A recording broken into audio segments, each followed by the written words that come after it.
¿Cómo pasas de ese momento? Mateo capítulo 14. Vamos a continuar con el libro de Mateo. La semana pasada hablamos de Mateo capítulo 7 y algo más o menos en la línea de lo que veníamos viendo la semana pasada lo veremos hoy. Y quiero contarte por un minuto lo que está sucediendo antes de llegar aquí. Mateo capítulo 14 relata la muerte de Juan el Bautista. Juan el Bautista fue el hombre que anunció la llegada de Jesús, aquel que anunció que el Cordero de Dios que quitaría el pecado del mundo, aquel que abrió el camino, aquel que se atrevió a desafiar la cultura y la religión para hablar acerca de Jesús. Muere una muerte injusta, una muerte violenta. Le llegan las noticias a Jesús. Jesús se entristece, dice que busca un lugar a donde ir para alejarse de todos, pero donde quiera que Jesús iba, las multitudes lo encontraban. Y lo encontraron y lo rodearon. Y ya era muy tarde cuando se dan cuenta los discípulos que no han comido. La gente, la multitud es mucha y tienen hambre. Y Jesús hace un milagro creativo. Alimenta a más de 5,000 personas de tan solo unos peces y unos panes. Porque Jesús trabaja con lo que tienes para ofrecerle. Yo me he dado cuenta que mi escasez más Jesús siempre representa provisión. Y después de eso, inmediatamente después de todo esto que está sucediendo aquí, dice Mateo capítulo 14 versículo 22, inmediatamente después de todas estas cosas que te cuento, Jesús insistió en que los discípulos regresaran a la barca y cruzaran al otro lado del lago mientras él enviaba a la gente a casa. Después de despedir a la gente, subió a las colinas para orar a solas. Y mientras estaba ahí solo, cayó la noche. Y mientras tanto, a lo mejor tú te encuentras en un mientras tanto en tu vida. Y mientras tanto los discípulos se encontraban en problemas, lejos de tierra firme, ya que se había levantado un fuerte viento y luchaban contra grandes olas. ¿Cuántas veces nos hemos sentido así, que estamos en problemas y lejos de tierra firme? Yo creo que más de una vez hemos estado en situaciones que nos sentimos en desesperación porque los vientos azotan contra nosotros y no vemos dónde anclar, no vemos dónde aterrizar. Y es por eso que hoy quiero hablarles acerca de algo que sucede en las vidas de todos. Todos nosotros enfrentamos lo mismo, que muchas veces enfrentamos situaciones de tormentas, de vientos, y esos vientos vienen y traen cambios de dirección a nuestra vida. Y es por eso que el tema para el día de hoy es los vientos del cambio. Oramos. Padre, gracias por tu palabra, que es viva, que es eficaz y que es más cortante que toda espada de dos filos. Viene y descierne nuestras intenciones, llega hasta lo más íntimo de nuestro corazón. Que sea tu palabra, que no sean mis palabras, que sea tu entendimiento hablando el día de hoy. Danos la sabiduría para saber qué hacer con lo que escuchamos el día de hoy, Padre. Y danos la valentía para tomar estos pasos de acción a lo que tú nos estás llamando a entrar. Oramos esto en el precioso nombre de tu Hijo amado Jesús. Amén. Toma tu lugar. ¿Quién está contento de estar aquí en la casa de Dios? Es bueno estar en su presencia. Oye, es una situación que yo creo que de alguna manera relata algunas de las temporadas que hemos vivido o que estamos viviendo en nuestra vida. Vientos, muchas veces se habla acerca y hacemos referencias a la vida con situaciones o ¿cómo podríamos decirlo? Con metáforas del clima, ¿no? Que está lloviendo, aquí llueve, como dice el dicho, cántaros, llueve a cántaros, ¿no? Llueve sobre mojado, ¿no? Todos estos dichos que hablan acerca del clima, y muchas veces nuestro clima emocional viene a afectar nuestras decisiones. Y justo esto yo lo siento como que es muy real, porque dice que estaban entrando en problemas lejos de tierra firme. O sea, tierra firme representa los lugares donde nos sentimos seguros y cómodos, pero vamos lejos de tierra firme y fuertes vientos, fuertes olas, era lo que le estaba sucediendo. Ahora yo quiero que tú entiendas algo. Estos hombres, estos 12 discípulos que están en esta barca en medio de esta situación, entre ellos había pescadores de profesión. Había hombres que habían pescado toda su vida desde jóvenes, porque era la profesión de sus padres, posiblemente de sus abuelos, era el negocio familiar y era pasado de generación en generación. De manera que estos hombres habían experimentado este tipo de tormentas antes, no era la primera vez. Quizás si tú y yo nos vamos a un lugar así, que nos enfrentamos con algo que nunca hemos enfrentado, ahí a lo mejor realmente vamos a estar aterrorizados. Pero estos hombres era algo que para ellos a lo mejor era algo común. Ahora, las condiciones climáticas de esa región se dan de esta manera porque si tú has estudiado un poquito ahí la geografía del área de Israel, están con muchas lomas o muchas montañas, y entre las montañas y en las lomas hay valles. Estos valles son lagos, en algunos se les nombran mares, pero por la geografía provoca tormentas muy violentas, provocan fuertes vientos. Esto es algo común, impredecible pero común. Y esto es lo que está sucediendo aquí. Esto es justo lo que está sucediendo aquí. Entonces yo creo que estos hombres que eran pescadores, Santiago, Juan, Pedro, Andrés, que eran pescadores de profesión, yo creo que esto no los tomó por sorpresa. No es como que no sabían, a lo mejor era temporada de vientos, era temporada de lluvias, era temporada de lo que estaban sucediendo esas tormentas. Entonces no los tomó por sorpresa. Bueno, yo creo que no los tomó por sorpresa. Ya conocían las condiciones del clima. Sin embargo, decidieron embarcar para seguir la instrucción de Jesús. Pedro era uno de ellos. Pedro, lo que podemos aprender de Pedro, que era muy valiente, muy aventado, y Pedro no esperaba las condiciones perfectas para actuar. Y era muy impulsivo Pedro. No estaba en espera de circunstancias perfectas. Espérame, Jesús, porque aquí viene un fuerte viento. Ya chequé ahí la aplicación del clima y viene un fuerte viento. Jesús, ese es el problema con nosotros, que a veces queremos saber demasiado y no nos movemos. Pero ahí está Pedro tomando una decisión como esta, a pesar de lo que quizás él ya sabía, confiando en Dios. Y nosotros a veces estamos esperando las condiciones perfectas para movernos, o para creer, o para movernos en fe. Y creemos de que Dios va a orar, creemos de que Dios va a intervenir en nuestra situación. De hecho, yo crecí en la iglesia, desde muy pequeño escuché esta frase de alguna manera dicha, que Dios nunca llega tarde. Y yo lo creo, realmente lo creo. Dios nunca llega tarde. ¿Alguien ha escuchado eso? ¿Sí? ¿Alguien lo cree? ¿Sí? Dios nunca llega tarde. Desde chiquitos se nos enseñaba eso, y es una buena manera de enseñar la fidelidad de Dios. Pero si nos vamos a la Biblia y vemos algunos personajes de la Biblia, pudiéramos preguntarles: oye, Noé, ¿llegó tarde Dios? Tardísimo. Ahí estaba yo, pegue y pegue barrotes y todos burlándose de mí, y que según que iba a llover aquí nunca había caído agua, y Dios que tardaba y que tardaba y que nunca llegó. Llegó tarde, se tardó demasiado. Oye, Abraham, ¿cómo te fue con la promesa de Dios? Si te contara, hasta se me hizo así, el pellejo se me hizo así arrugadito de tanto esperar la promesa. Y me adelanté, y por adelantarme estamos viendo un conflicto hasta el día de hoy, los ismaelitas y los hijos de Isaac. Hasta el día de hoy, por la desobediencia y la impaciencia de un hombre, el conflicto que existe en el Medio Oriente. Se tardó Dios a Abraham. Se tardó, que sí se tardó. Quería que yo fuera el padre de muchas naciones. ¿Cómo ser padre sin hijos puedo tener? Oye, José, se tardó Dios, José. Pues mira, mis hermanos, estos bandidos, me querían matar primero, pero luego uno de ellos dijo: no, ¿cómo lo vamos a matar?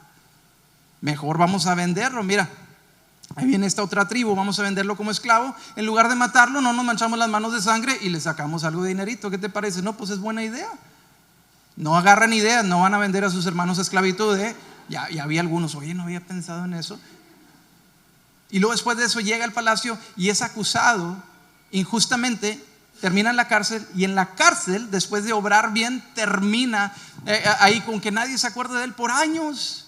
José, se tardó Dios demasiado, se tardó. Y así pudiéramos seguir contando la historia. La historia de Moisés. ¿Cuánto se tardó Moisés? 40 años en el desierto, Moisés.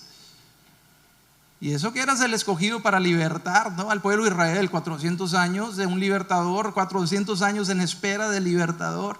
Y ahora, si nos venimos al Nuevo Testamento, también hay personajes muy importantes en la historia de Jesús. Por ejemplo, estaba Lázaro, que era cuate de Jesús, era muy amigo de Jesús. Marta, María, eran hermanas de Lázaro, y cada vez que Jesús estaba por su aldea, él iba y se quedaba ahí. Hasta le tenían un cuarto preparado. Invitaban a todos sus amigos: a que no crees quién llegó a la casa, no me digas, el buen Chuy, vamos para allá, ¿no? Lázaro, se tardó Jesús en llegar 4 días, demasiado tarde. 4 días había muerto Lázaro. En la cultura judía se creía que el espíritu moraba en el cuerpo hasta el 3er día. Entonces Jesús dijo: un día más, para que no vaya a ver o creer que hay la posibilidad de que regrese a vida, porque todavía estaba el espíritu. No hay 4 días, ¿qué les parece? Jesús llega tarde. pues pudiéramos decir que no, Jesús siempre llega a tiempo. Pero la verdad es de que muchas veces la tormenta parece como que Jesús está tardando demasiado. Y te digo todo eso para plantarte una base, porque yo veo aquí que hay personas de todo tipo de edades, de etapas de vida, de todo tipo de experiencias. Entonces es difícil hablar de la circunstancia personal de cada quien, y no es mi intención, pero yo creo que algo tenemos en común. Todos buscamos tener esta fe en un ser superior, en alguien que es mayor que nosotros. Pero todos encontramos que nuestra fe es puesta a prueba. ¿Alguien siente que su fe es puesta a prueba? Todos los días, ¿no? A diario. A veces cuando ya tienes hijos que ya están en la adolescencia, al minuto se está poniendo a prueba tu fe. Y lo que quiero sentar como base es esto, de que la verdadera prueba de la fe es esta: que si confías en el tiempo de Dios. Esa es la verdadera prueba de la fe. ¿Confías en el tiempo de Dios? Porque si le preguntaban a Marta y a María, oye, ¿tú crees? De hecho, Jesús le preguntó. Marta y María le dijeron: Jesús, llegaste demasiado tarde, mi hermano Lázaro está muerto. Sí, pero yo lo voy a sí, yo sé, Jesús, que en el día postrero. Marta y María creían en una promesa. Ellas creían, pero la verdadera prueba de la fe está en que si confías en el tiempo de Dios. Y Jesús dice: no estoy hablando acerca del tiempo postrero, te estoy hablando acerca de que la resurrección no es un evento, es una persona. Y esa persona tiene un nombre. Su nombre es Jesús. Jesús es la resurrección. Yo soy la resurrección y la vida. Marta y María, ustedes buscaban una sanidad, pero yo quería venir a manifestarles una mayor prueba de que yo soy quien dije ser. Yo soy la resurrección y la vida. Ustedes esperaban una sanidad, pero yo quiero demostrarles una resurrección. La verdadera prueba de la fe está en esto: ¿confías en el tiempo de Dios? ¿Confías en su tiempo? No es solo que si confías que Dios lo va a hacer, es que si puedes confiar cuándo es que Dios lo hará. En otras palabras, no es solo confiar en la intención de Dios, sino es confiar en su tiempo. No es tan solo confiar en su habilidad, sino es confiar en su tiempo. ¿Alguien aquí ha tenido problemas lidiando con entender el tiempo de Dios en nuestra vida? Todo el tiempo lidiamos con este asunto del tiempo de Dios. Es confiar no solamente en su intención, sino es confiar en su tiempo. He venido a conocer a muchos de los que están aquí y he venido a ver que muchos de ustedes, algunos de ustedes tienen buenos hábitos. Han desarrollado buenos hábitos, desarrollado o tienen buenos hábitos, buenas disciplinas en su vida. Y una de las cosas que más me impresiona a mí, una de las cosas que a mí más me impresiona, de las que siempre estoy más observador, tiene que ver con la puntualidad.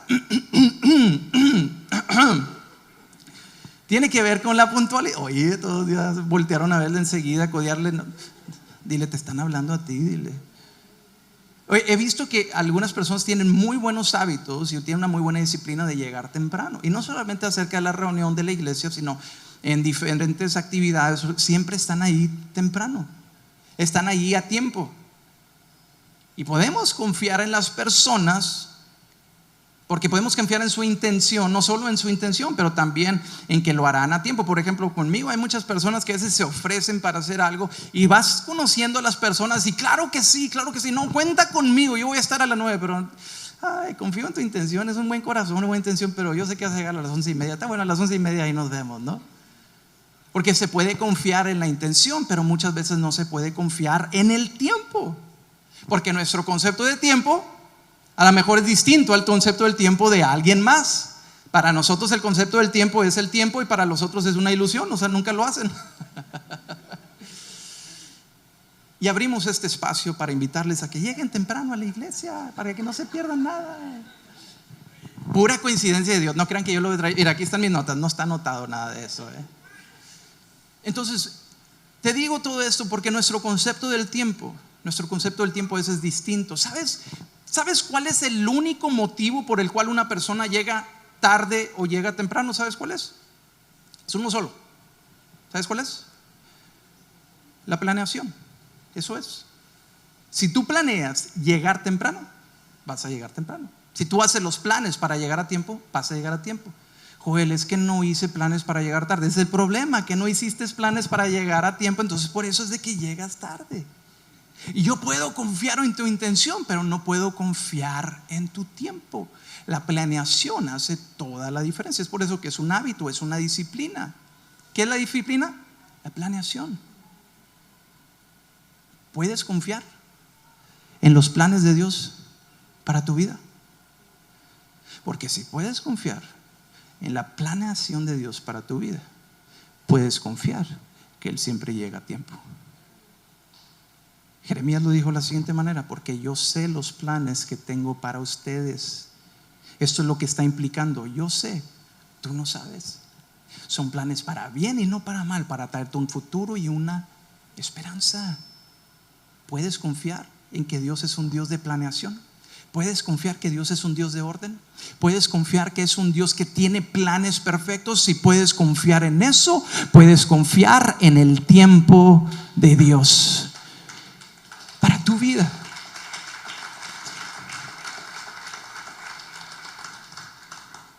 Planeación, porque el concepto de tiempo de cada quien es distinto. ¿Alguien aquí confía en que Dios nos prometió una vida eterna? ¿Sí? ¿Por qué confías en eso? Porque sabes dónde está eso. La vida eterna está en la eternidad. Entonces lo puedo ver y puedo confiar en eso. Puedo confiar en que Dios vendrá a su tiempo y me dará la vida eterna a su tiempo. ¿Por qué? Porque el concepto del tiempo es el mismo. Vida eterna, eternidad. Puedo relacionarme con eso, entonces confío en eso. ¿Alguien puede confiar en que Dios ya hizo lo necesario para pagar el precio de tu pecado? ¿Alguien aquí puede confiarlo? Sí, porque el concepto del tiempo es el mismo. Puedes confiar en que el precio ya fue pagado porque tú has entendido que en el tiempo correcto ya eso ya sucedió. El concepto del tiempo sucedió allá en la cruz del Calvario. El saldo de tu pecado fue pagado. El concepto del tiempo es el mismo, entonces podemos confiar. Puedes confiar de que Dios te libertará. Puedes confiar de que Dios restaurará. Puedes confiar de que Dios restituirá. Puedes confiar de que Dios sanará. Puedes confiar. Puedo confiar, Joel, y puedo confiar en su intención, pero confiar cuando es de que Dios lo hará, y es donde estoy luchando, estoy batallando. Porque no es tan solo de que Dios lo va a hacer, es cuándo lo va a hacer. Eso es lo que determina. La verdadera prueba de la fe es que si confío en el tiempo de Dios, porque nuestro concepto de tiempo es distinto. Muchas veces confiamos en Dios en estas cosas que son porque tenemos el mismo concepto del tiempo, pero cuando se trata de nuestros hijos, cuando se trata de nuestro matrimonio, cuando se trata de la restauración, cuando se trata de la provisión, cuando se trata de estas cosas, podemos confiar. Porque no es solo confiar en su intención, es confiar en su tiempo. Y confío en Dios, pero con que no me salga con que no hace algo cuando yo quiero que lo haga, porque entonces sí vamos a tener problemas, Dios. Pero a lo largo de la palabra Dios nos muestra que la prueba de la madurez en la fe, la prueba de la madurez para tu vida, de tu crecimiento, es esto: ¿me confías en mi tiempo? Dios hablando a ti. ¿Me confías en mi tiempo? Porque es en mi tiempo que tienes que confiar, que es ahí en mi tiempo es donde tu propósito se va a desarrollar. Si tú puedes confiar en Dios, puedes confiar que es en su tiempo. Es en medio de la espera donde tu propósito se desarrolla. Es ahí donde se cumple el llamado. Pero parece que Dios siempre está fuera de tiempo. Jesús siempre hace las cosas fuera de tiempo. ¿Sabes cuándo Jesús quería ir a Jerusalén? Jerusalén, la capital ahí de Israel. ¿Sabes cuándo Jesús quería ir a Jerusalén? Cuando lo querían matar. ¿Se le antoja ir a Jerusalén? No en una ocasión, no en dos ocasiones. Cada vez que andaban buscando para matarlo, vamos a Jerusalén. Y ahí va Tomás, bien sufrido, igual que nosotros. Vamos para morir todos contigo. Así. ¿Sabes cuándo que Jesús sanaba a las personas? En el día de reposo, en un mal tiempo, fuera de tiempo, porque Jesús siempre hace las cosas fuera de tiempo. ¿Sabes cuándo que Jesús extendió el perdón a la mujer que fue sorprendida en adulterio? Frente al templo, después de una reunión de oración. Vente, vamos a perdonar gente. Fuera de tiempo. Ese era Jesús, siempre actuando en un mal tiempo, fuera de tiempo. Mateo, el escritor de este evangelio, ¿sabes cuándo fue escogido Mateo? Fue escogido cuando estaba en su peor momento. Era publicano, era cobrador de impuestos, era considerado traidor de la nación, era lo peor de lo peor. Había categorías de pecados, estaban los pecadores y por debajo de los pecadores estaban los cobradores de impuestos. Ahí estaba Mateo. ¿Y sabes dónde lo llama Jesús? Cuando está ahí en su escritorio cobrando impuestos, robando a la gente, traicionando a su pueblo. Jesús le dice: ven y sígueme. Fuera de tiempo. Jesús, ¿qué onda? ¿Qué estás haciendo? Jesús siempre llega en mal tiempo. Ese es Jesús, siempre fuera de tiempo. Y yo creo que Dios hoy está llegando a la vida de algunas personas, o quizás muchos de ustedes, el día de hoy. Y tú dices: Dios, yo creo que estás fuera de tiempo.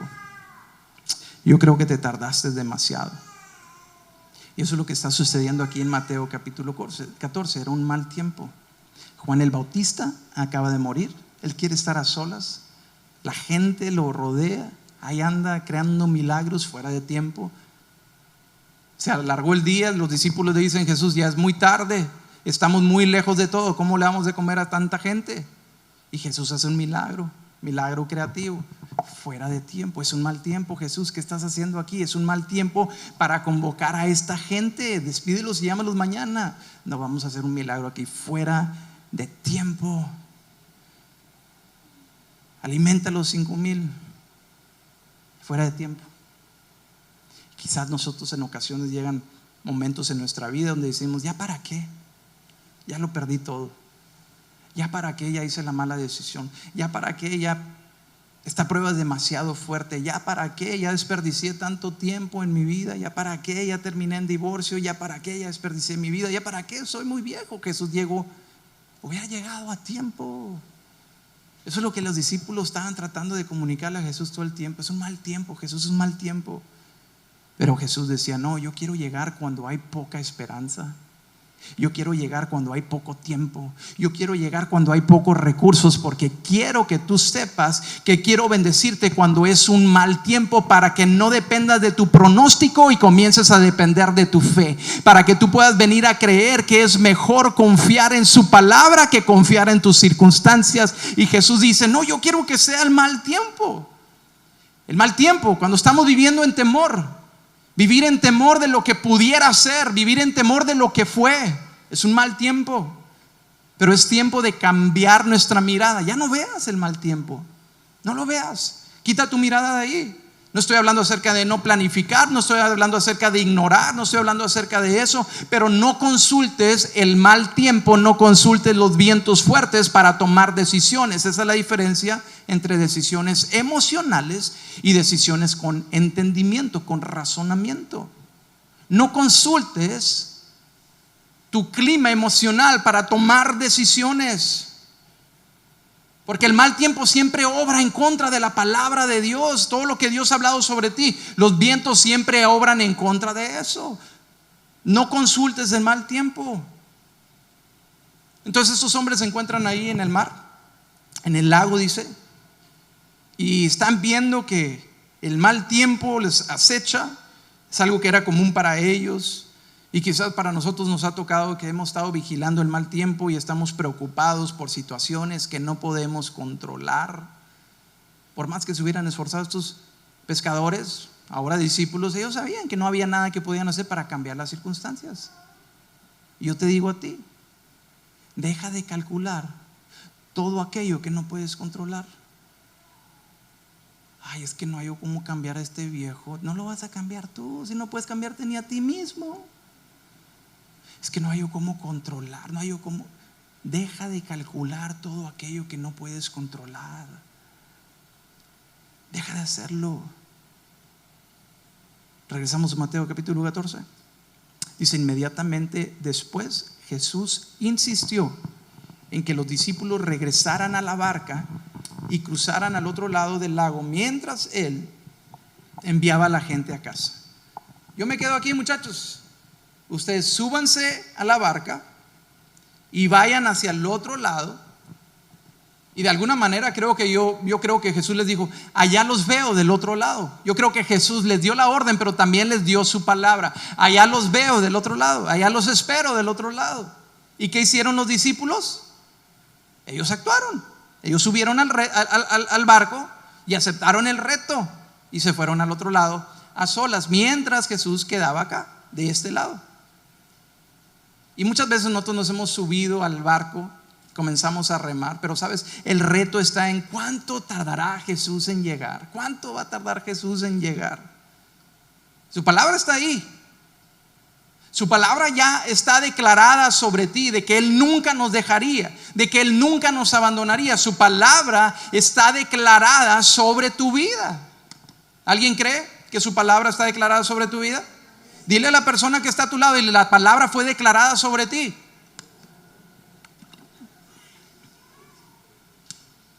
Y Jesús, yo creo que les dio su palabra.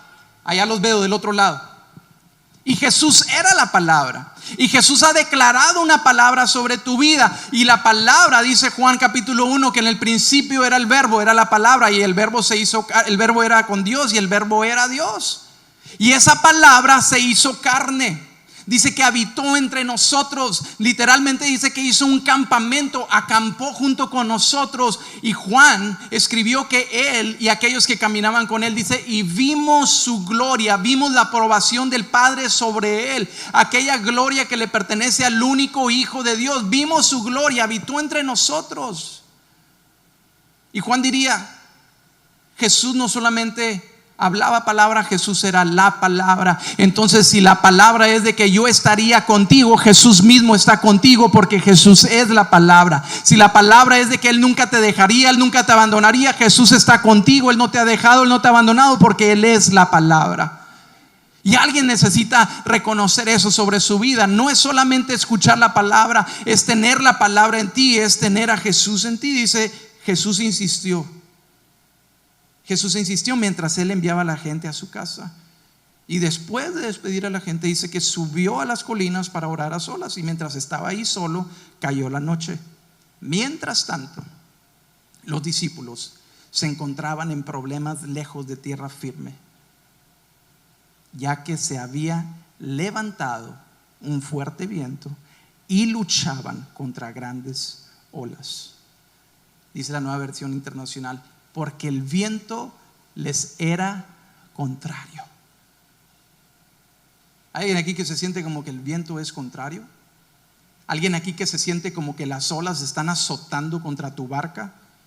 De que el viento está en tu contra, porque está bueno que fuera el viento, pero pues que me esté empujando hacia allá, no hacia tierra firme, no está en mi contra. De hecho, aquí me tiene nada más dando vueltas, aquí me tiene estancado. ¿Cuántas veces nos hemos sentido como que el viento está en nuestra contra? Pero sigues creyendo en la palabra, porque Jesús les dio la palabra. Seguramente que Jesús les dijo, allá los veo del otro lado. Jesús dio su palabra y tú has creído que Él ha dado su palabra sobre ti, pero no puedes ver cómo es de que va a llegar. Y el reto está en esto, la lucha está en esto. Está la palabra y están los vientos. ¿Qué será más fuerte? ¿Qué es lo que va a vencer? Está la palabra que fue hablada, pero están los vientos que son nuestra realidad. ¿Qué será más fuerte? ¿Qué es lo que va a vencer? Está la fe, pero luego también está el temor. ¿Qué será mayor? ¿Qué es lo que será mayor? ¿El llamado que Dios ha hecho sobre tu vida o las situaciones que contradicen todo lo que Dios ha dicho en su palabra acerca de ti? ¿Qué será? ¿Qué será? ¿Qué será mayor? Se subieron al barco estos cuates. ¿Sabes qué significa el barco? El barco significa obediencia. No significa desobediencia, como fue el caso de Jonás. Si tú conoces la historia de Jonás, en desobediencia se subió al barco equivocado y iba en dirección contraria. Estos cuates no. Era el llamado hacia su asignación. Jesús les dijo, súbanse, vayan, allá los veo del otro lado. Era el llamado hacia su asignación. Y quizás tú te has subido a la barca en obediencia, tratando de cumplir aquello que Dios te ha asignado, la tarea que Él te ha dado. Y te encuentras con que los vientos que amenazan son tan fuertes, el temor que está en tu vida. Y nota esto, iban en obediencia hacia su asignación, aún así los vientos eran fuertes y eran contrarios. Pero ¿qué hace Jesús? Él espera el mal tiempo, siempre se presenta en mal tiempo. El mal tiempo, Jesús especialista en mal tiempo. A eso de las 3 de la madrugada, a esa hora en la que todos ustedes están orando siempre, a las 3 de la madrugada más o menos. En ese tiempo se dividía, o la cultura romana lo dividía en vigilias. La cuarta vigilia, dice una versión, de las 6 a las 9 de la noche, de las 9 de la noche a medianoche, de medianoche a 3 de la mañana, de 3 de la mañana a 6 de la mañana. La cuarta vigilia, en lo último, en lo más oscuro de la noche, aparece Jesús. A eso de la cuarta vigilia, de las 3 de la madrugada, Jesús se acercó a ellos caminando sobre el agua. Jesús aparece siempre en mal tiempo. ¿Sí recuerdas dónde estaba Jesús antes de todo esto? ¿Qué fue lo que Jesús hizo? Los envió, ¿verdad? Los envió, les dijo: súbanse a la barca, vayan hacia el otro lado. Y después se puso a despedir a la gente. Y después, ¿qué fue lo que hizo? Fue a orar. ¿A dónde? A las colinas. Subió al monte a orar. Yo creo que desde ahí Jesús los estaba vigilando. Jesús estaba vigilando desde la montaña. O sea, Jesús vio la tormenta, pero no la detuvo. ¿Tú crees que Jesús tiene el poder de detener la tormenta? Pero puedes confiar que Él lo hará en el tiempo correcto. Ahí está la verdadera prueba de la fe. Desde la montaña Él estaba viendo todo, pero no detuvo la tormenta. Cuando los vientos están fuertes, no significa que Jesús está ausente. Cuando los vientos están azotando, no significa que Jesús está apático de tu temporada, de que a Jesús no le interesas. No, incluso si Jesús no ha detenido los vientos fuertes, no significa que Él no los está viendo. Incluso si el enemigo comenzó los azotes de los vientos en tu contra, eso no significa que Jesús no los puede tomar y usarlos a tu favor. Si los vientos están fuertes, no significa que yo dejo de confiar en su tiempo, que su tiempo es perfecto. Porque Jesús siempre se presenta en mal tiempo, pero siempre llega a tiempo. Los vientos no me hacen dudar de su presencia, aún en los vientos. Jesús los estuvo viendo todo el tiempo. ¿Te habías puesto a pensar en eso? Desde la colina Él estuvo viendo todo el tiempo a sus discípulos, y Él sabía justo cuándo quería aparecer para que pudieran ver como nunca antes lo habían visto. Este mismo relato lo cuenta Juan. Este mismo relato lo cuenta Marcos. Marcos no fue testigo de primera mano. Marcos era un discípulo de Pedro. Pedro, uno de los discípulos que estuvieron ahí. Pero nada más Mateo cuenta este relato de lo que sucedió después de eso. Nada más Mateo cuenta lo que sucedió. De hecho, Marcos cuenta algo que es muy chistoso. Bueno, a mí me resultó muy chistoso. Dice que Jesús, cuando caminó sobre el agua, dice que tenía la intención de pasar de largo. Dije yo: mira Jesús, ¿cómo es? Todavía ves la tormenta y nomás quiere pasar de largo. Hasta se me hace que estaban cantando en el barco: Jesús está pasando por aquí, Jesús, y se fue de largo. ¿Sabes por qué se me hacía chistoso? Porque no era yo el que estaba en la barca. Por eso se me hacía bien chistoso. Si hubiera sido yo el que estoy adentro de la barca: oye Jesús, ¿para dónde vas? Pero mira lo que está sucediendo aquí. Jesús los está viendo todo el tiempo, y Él sabía justo cuándo quería aparecer para que lo pudieran ver como nunca antes lo habían visto. Cuando los discípulos lo vieron caminar sobre el agua, dice que quedaron bien tranquilos y quedaron bien contentos. ¿Eso es lo que dice? Dice que quedaron aterrados. Pues ¿cómo no? Estás en la parte más oscura de la noche, en la cuarta vigilia, y se te parece a alguien sobre las aguas caminando. Imagínate lo que se está viviendo ahí en el cuadro ese. Y muchas veces nuestra primera reacción ante Dios es temor, es miedo, porque no sabemos cómo responder ante las tormentas, no sabemos cómo responder ante los fuertes vientos. Pero el reto está en seguir avanzando aún en medio de la incertidumbre. Porque dice que llenos de miedo clamaron: es un fantasma. Entonces nos parece un poco ridículo, pero lo que está sucediendo es que en la mitología judía se creía que de abajo de los lagos, de abajo de los mares, gobernaban espíritus malignos y eran los que causaban las tormentas. Yo creo que ahí fue cuando Pedro le dijo a Juan: oye, si era cierto lo que nuestra abuelita nos contaba, mira nomás lo que está ahí, es un fantasma, es un fantasma. Y se aparece Jesús y de repente sienten temor. Es muy interesante notar eso. En ninguna parte antes relata que tenían miedo, que tenían temor, pero aparece Jesús y sienten temor. Sienten temor. Dice que los discípulos, llenos de miedo, clamaron: es un fantasma. Pero Jesús les habló de inmediato. ¿A quién le habló? ¿A ellos o a la tormenta? Les habló a ellos. Jesús les habló de inmediato. Jesús no habló hacia los vientos. Jesús no habló hacia las tormentas.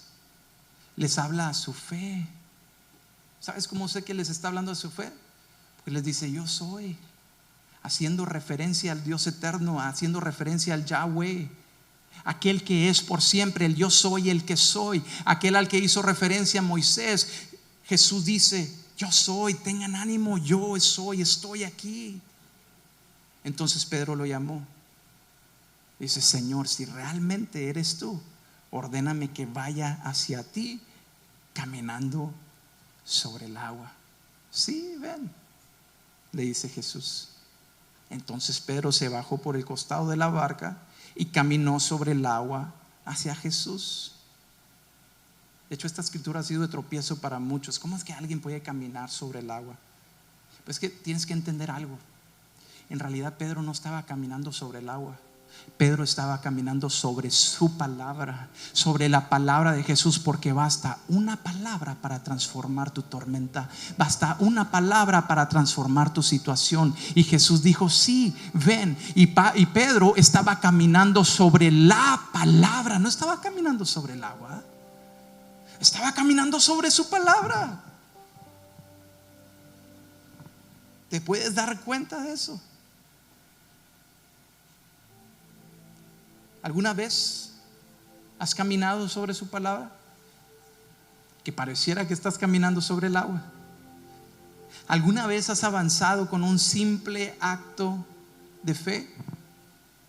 De que sientes que estás lejos de tierra firme y que sientes que los vientos están en tu contra, pero tú dices: si Él me trajo hasta aquí, seguramente Él está conmigo, y sigues avanzando. Eso es caminar sobre su palabra. ¿Alguna vez has estado en medio de una situación de tanta desesperación, pero tomaste una de sus promesas y te aferraste a ella, y no te moviste ni a la izquierda ni a la derecha? Eso es caminar sobre su palabra. ¿Alguna vez has venido a creer de que Jesús está contigo cuando parece que todos están en tu contra, y te atreves a seguir creyéndole a Él y sigues avanzando? Eso es caminar sobre la palabra. Eso es lo que está sucediendo aquí. Yo te digo, puedes seguir caminando hacia algo que te aterroriza, porque tú puedes estar confiado de que Jesús no siempre va a estar presente cuando los vientos están ausentes. Tú puedes estar confiado de que puedes caminar en su palabra. Y muchos de ustedes se han mantenido arriba de la barca aún cuando es la cuarta vigilia y parece que Jesús no aparece. Eso es caminar sobre la palabra. Y Jesús va a aparecer a tiempo. Y tal como Pedro estaba caminando sobre la palabra, pero también caminaba en contra del viento. Pero nota esto: Jesús no detuvo el viento. Jesús lo que hizo es que dio su palabra. Sí, ven, dijo Jesús. ¿Cuál es esa palabra? Porque solo basta una palabra de Jesús para empoderarte a caminar en contra del viento. ¿Cuál es esa palabra que te has perdido? Dice: Pedro se bajó por el costado de la barca y caminó sobre el agua hacia Jesús. Y muchos de nosotros hemos hecho lo mismo. Jesús ha dicho una palabra y la hemos tomado y hemos caminado sobre su palabra por algún tiempo, y comenzamos a venir a la iglesia y comenzamos a hacer cambios en nuestras disciplinas, comenzamos a hacer cambios en nuestros hábitos, y le crees a Dios y caminas en fe por algún tiempo, pero en algún punto del proceso nos sucede lo que le sucedió a Pedro. Cometemos el error que cuando vio el fuerte viento y las olas, ¿qué dice que sucedió? se aterrorizó y comenzó a hundirse. ¿Qué es más fuerte? ¿El viento o su palabra? ¿Qué es más fuerte? Pues depende de dónde está tu mirada. Porque mientras Pedro tenía su mirada en la palabra, pudo caminar sobre su palabra. Pero cuando puso su mirada en el viento, se hundió. ¿En dónde está tu mirada? ¿En dónde está tu mirada? El viento no tenía el poder de hundir a Pedro, pero cuando quitó su mirada de Jesús y la puso en los vientos. Ahora, no te estoy diciendo que fe es vivir en ignorancia, fe es vivir en la ilusión de que todo será perfecto. No, yo soy el primero en decirte: en este mundo vas a tener aflicción, en este mundo vas a enfrentar pruebas, en este mundo vas a enfrentar dolor. No te estoy hablando acerca de vivir una fe ignorante, te estoy hablando acerca de vivir una fe con enfoque, una fe donde sabes dónde estás poniendo tu mirada. Pongo mi mirada en la bondad de Dios. Yo he creído que Dios es bueno y mis circunstancias no me ayudan a interpretar la bondad de Dios. Es su palabra la que me ayuda a interpretar la bondad de Dios. Yo he decidido que voy a creer que mi Dios es sanador, y si Él ha prometido que Él me sanaría, yo estoy seguro que veré su bondad, yo estoy seguro que veré su mano de poder. Yo estoy confiando de que Él va a restaurar mi matrimonio, y no importa lo que me digan a mi alrededor, no importa que tan fuerte sea el viento, yo confío en su palabra. Yo confío en que veré a mis hijos regresar a casa. Yo confío en que veré esta ciudad restaurada. Yo confío en que veré la provisión de Dios. ¿Sabes? La fe no es un asunto de ignorancia, es un asunto de enfoque. Y yo he llegado a la conclusión de que Dios es fiel, y es por eso que puedo estar parado en su palabra, porque mi fe está enfocada en la palabra que Dios habló sobre mí. Y el viento no tiene que detenerse para poder seguir avanzando hacia Jesús.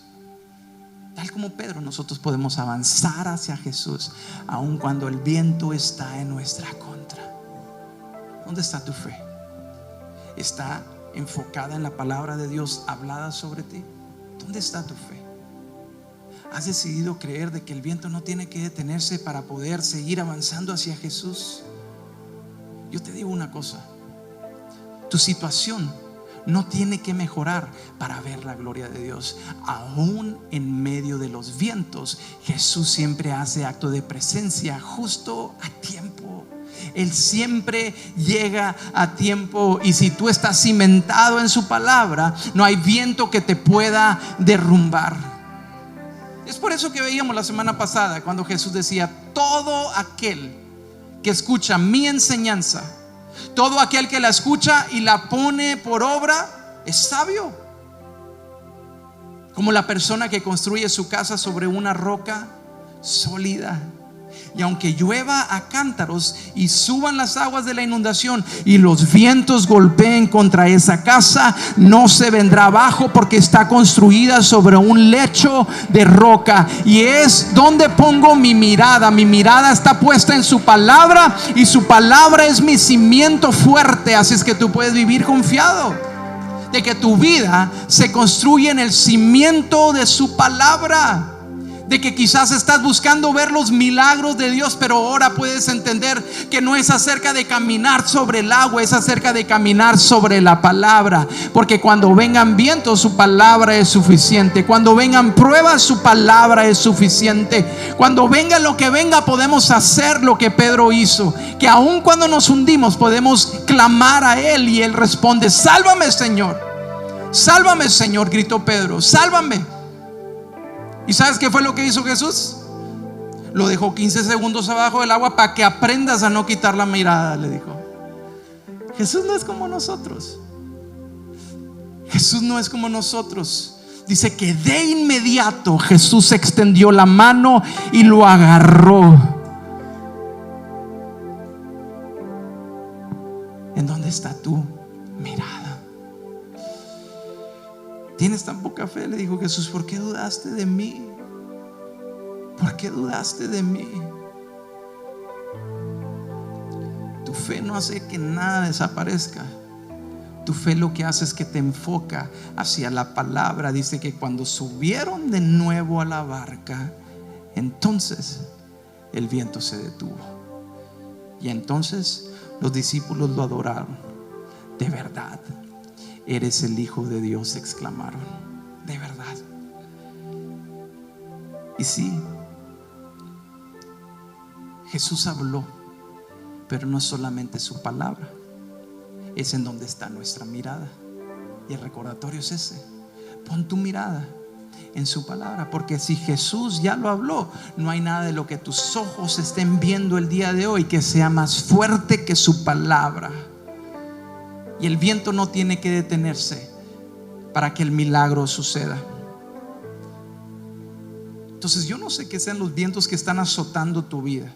Yo no sé qué sean esas olas fuertes que están llegando hacia tu vida, pero lo que sí sé y de lo que estoy seguro es que su palabra es suficiente para que tú puedas vivir confiado y puedas vivir cimentado en la verdad de su palabra. Y su palabra te ha declarado, ponte de pie, porque su palabra te ha declarado que tú serías más que vencedor. Su palabra te ha recordado que no importa quién esté en tu contra, si Él está a tu favor, nadie podrá hacerte frente. Su palabra te ha recordado que Él ya murió en la cruz del Calvario para llevar toda tu vergüenza, para llevar todo tu pecado, para llevar todo tu pasado. Su palabra te recuerda que ahora, antes no eras digno, pero ahora ya eres digno porque has puesto tu fe en Jesús. Entonces el enemigo es mentiroso y él quiere robarte la gloria que Él ya ha declarado sobre ti.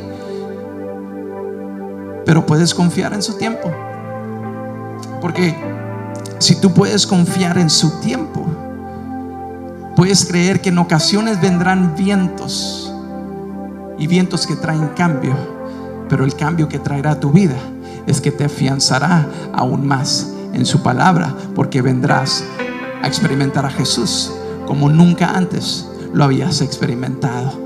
Y eso es lo que los vientos vienen a cambiar en nuestra vida cuando estamos confiados en que Jesús y su palabra es más que suficiente. Podemos cantar todos juntos para adorar a Dios. No prosperará